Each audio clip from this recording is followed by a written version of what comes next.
So, And go for it. so the U.S. Department of Health and Human Services doesn't require the imported products to have labels on them? Not necessarily, because they're imported, so they come from. That particular state, wherever you're importing them from, I mean, that sovereign government, whatever the regulations are with labeling, those are the stipulations that they follow.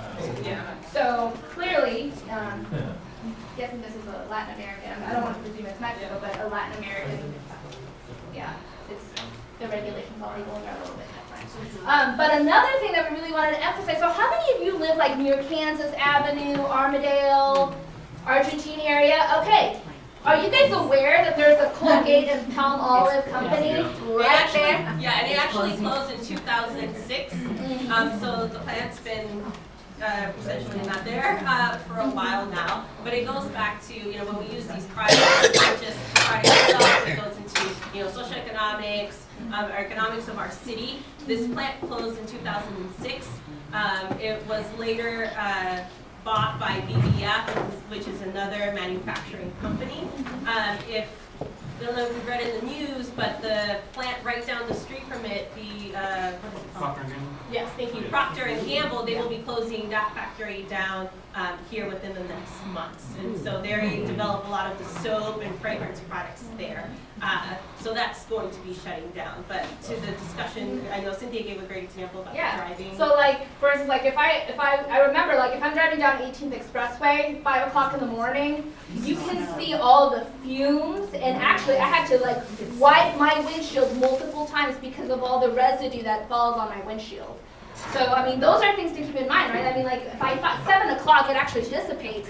But if you're driving in the middle of the night, you can just see all of the fumes, and that's stuff that we are breathing in, regardless of whether or not you're consuming those products that you're for your personal. So, things to keep in mind of the overall impact of, when we're producing these products and the Yeah, so they are done cleaning their countertop with their products. They're moving on and prepping some healthy snacks for the kids.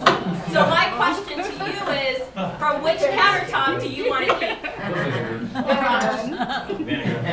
The vinegar one? But we just cleaned it. It's harmless, you guys. There's no germs. I mean, we just cleaned it with Fabuloso, so that's like a fabulous counter right there. Vinegar, it's all clean, so why wouldn't you want, I mean, now you're telling me. It's clean, but it's not sterile. Is it sterile, but it's not. There's still bacteria. There's still viruses. Is that Okay, so are there still viruses with, even if we use the vinegar though? Yeah. Okay, so then why don't you want to use the Fabuloso or the other one? I'm not sure. Can you hear? Can we hear? Yeah, so let's raise our hands because, I mean, you guys are giving really great feedback that I can't hear you guys all at once. So can somebody raise your hand? Why? Well, so for Fabuloso, like when I think of Fabuloso, I think of like the bathroom. I think of like the toilet. That's what I think of. So I'm not fooling with it. I'll mess with the vinegar. It's natural, so less harmful, less chemicals, even though there's still bacteria. Okay. I kind of share like the same thing too, the negative stigma on Fabuloso, because like Fabuloso, I don't use it to like necessarily disinfect. I use it to deodorize, to get rid of smell, not to kill like pathogens and all that. Whereas like the counter with the Clorox bleach wipes, that's to kill microbes and whatnot. So I eat the banana, the vinegar, the acetic acid in it. I would assume it kills stuff too. But the Fabuloso, all I can think about is just leftover residue, because since it's like used to deodorize, I feel like that there's like some type of residue left over, and I'm not going to eat the apple that's sitting on the So cereal. let me ask you this, so when you wipe down the counter, well not to put you on the spot, but when you wipe down the counter with the bleach wipes, and then do you cut your produce and everything, or do you feel comfortable eating off that counter that you just cleaned with the bleach wipes? It's a bleach wipe. And just because like bleach is also used to like sanitize river water, like say like an emergency situation, so just because I personally know that, it doesn't bother me. But I think part of this too is just because of what the standard marketing for these like mainstream products are. Fabuloso, your bathroom. You're really gonna eat food off something that's used for something that's basically used to clean dirty bathrooms. That kind of thing. Perspective. Yeah. Anyone else? I feel like you have something, Karen. The safest one actually is the vinegar, because We do, you can do anything with vinegar. Including Clorox, cleaning your bathroom. including cleaning your bathroom. Clorox, it should be like a 1 to 10 solution, which is pretty safe. We clean off counters in the hospital. That cleans up blood spills, and it also could clean viruses as well. It doesn't kill them, it just decreases the concentration of the organisms. And if you're immunosuppressed, then the organisms can harm you, but otherwise you should be with an intact immune system. Okay, let's just get straight. So vinegar is the safest. Yeah, even going back to the cleaning real quick, like, you mentioned you clean the bathroom and whatnot. So you're cleaning the products, and then those products are getting soaked down into your pipes, Correct. into our water. So remember, right, so because, I mean, we're going full cycle with this, right? So the students, I mean, we're going to be talking about like the indoor and outdoor effects, but then we're going to go see a water treatment plant, right? So all of that fabuloso that you used to clean your It's going bathroom, right. all of the, the Clorox or bleach, anything that you put down your pipes, I mean, it's eventually going to come back to you at one point or another. I just have a couple of things. First of all, back to your sewage, that 2 years ago, the FDA banned all soap with antibiotics, right? Because those antibiotics were going into the sewer plant who need bacteria to break down organic matter. So they may ask you for that. But secondly, when I go to Target or whatever, they do have green cleaning products. I'm so glad you said that.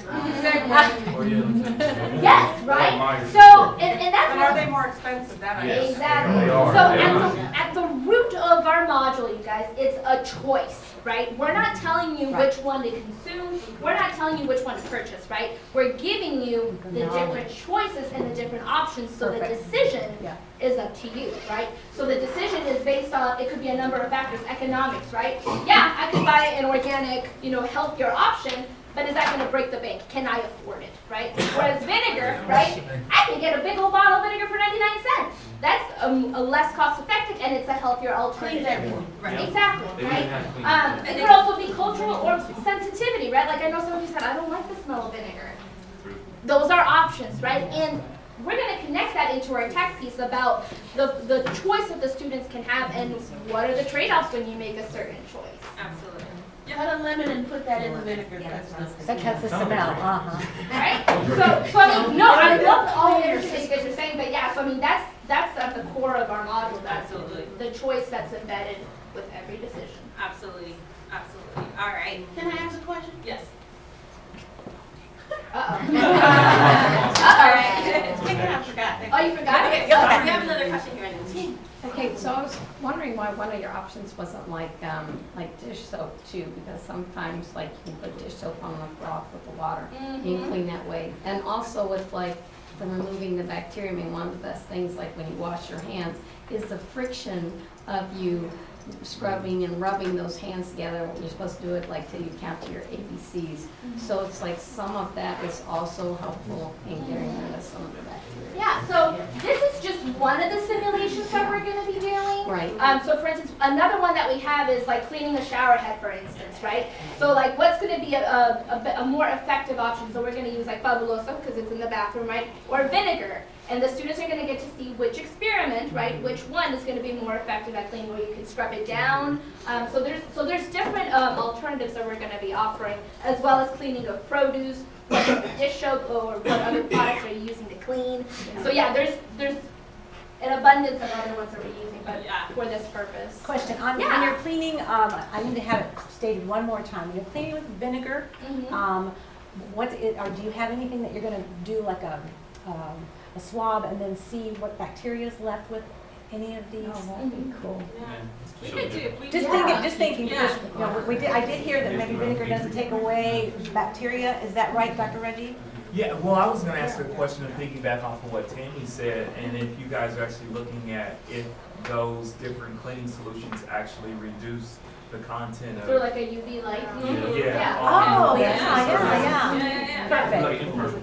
Sorry. Yeah, that's No, great. no, that's but a I good like idea. it. Yeah. Yeah. Yeah. No, that's a good idea. Yeah. Yeah. I like it. Okay, I remember. Okay. What article did you find that was in the fabulous? Oh, it's It's like glycerol. Yeah, glucuronide. Sounds kind of scary. Yeah. Sounds serious. That's like the Trying only to break one down cell walls. that's, yeah. Because we're like, okay, so what else is in this one? I found the list of chemicals, you just have to know.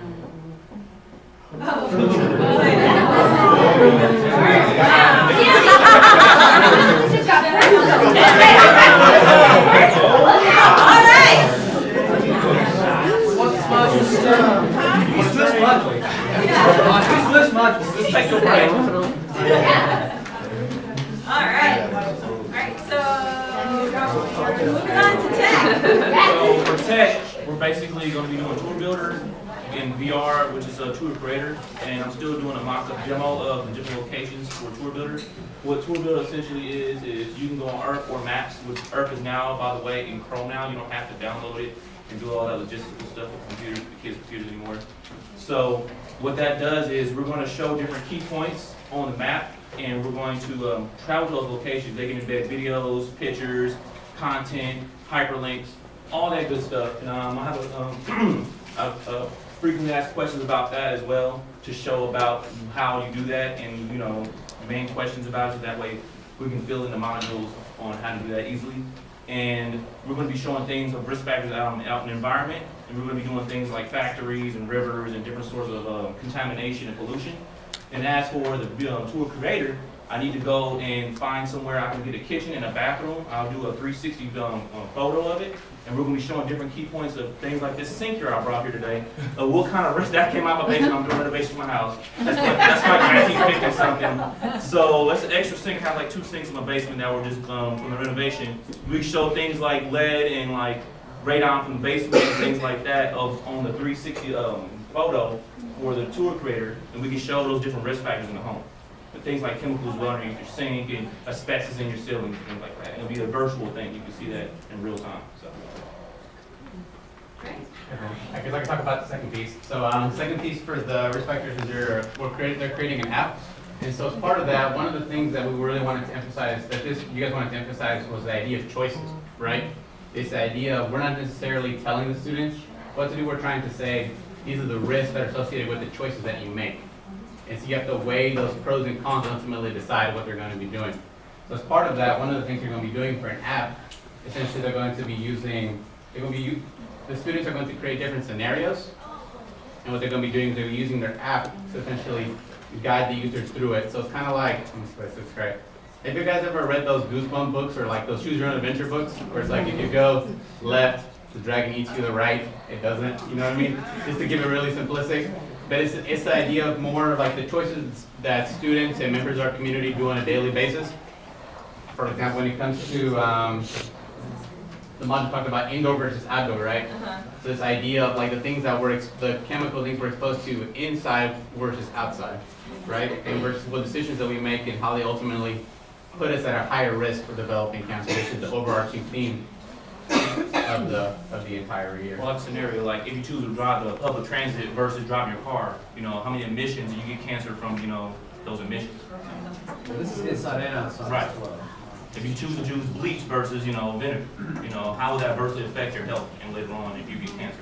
You choose to go to the beach over reading a book in the library or something. And disclaimer, that's not to say that bleach causes cancer or Right. driving a car causes cancer. That's just to say, hey, there are certain chemicals that are known carcinogens that over, you know, long time, Concentrated. Right. long time of Different exposure, infections. it can increase your risk of developing it. But that won't say that you will get it versus driving your car. If you drive your car, that doesn't mean you're going to get cancer. It just means that you're leaving a carbon footprint on Earth that will risk all of our health in the Right. future. But also, you know, what does that do if you're smoking in your car and you're driving to work? Okay, well now you're getting a larger concentration of nicotine and whatnot. Versus being around someone. I have a quick question. So are you guys looking at also so exposure to carcinogens can happen a lot of different ways. You can inhale them, you can ingest them. Are you guys giving any recommendations for like what the risks are if people are just touching the skin contact actually with the solution? So one of the other things that we're gonna discuss is mold, for instance, right? So do you wanna talk about that one a little bit more? Yeah, just so like looking at black mold. Black mold causes a lot of respiratory issues. It could lead to more chronic and more serious issues. So with the mold, just the purpose of our module is the choice, right? If you're looking at mold, first of all, what is mold? What are the health risks of it? How do you come into contact? So like you said, like touching it versus breathing it in, and vice versa. How do you get rid of it? So you're going to get a professional to come in, or are you going to do it yourself? What's the risk of it coming back in the future, and what's the risk of you getting sick from that in the long term? So it's all about choice. It's all about understanding what the risks are associated, because at the end of the day, not to sound grim, we're all going to kind of die from something. But it's like, how do we eliminate the risks that are there to make sure that we have a prolonged, healthy life as much as possible? So this is just one rotation or one station from like various. It's like a tenth of a ones. rotation. Yeah, a tenth of a station of what we're actually doing in the classroom and whatnot. We just figured this would be the easiest. So I'm glad you guys are hungry for more. Yeah. You're gonna get more. Most of the inhalation stuff would be outside, fumes, cigarette smoke, things like that, UV rays from the sun, and the indoor stuff will be mostly Coming into contact, home. Yeah. Any questions?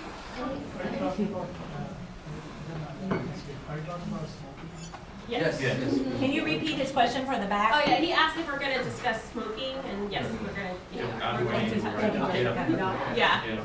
And that's gonna be the videos and everything. Yeah, and that's going to be, I think, more in the outdoor one, just. Air quality stuff like that, but it's in there too. I have to put my filters in the house and be showing that as well, that contaminates out the house. Okay. Any others? Okay. You guys have been incredibly. Yes, teachers. give a-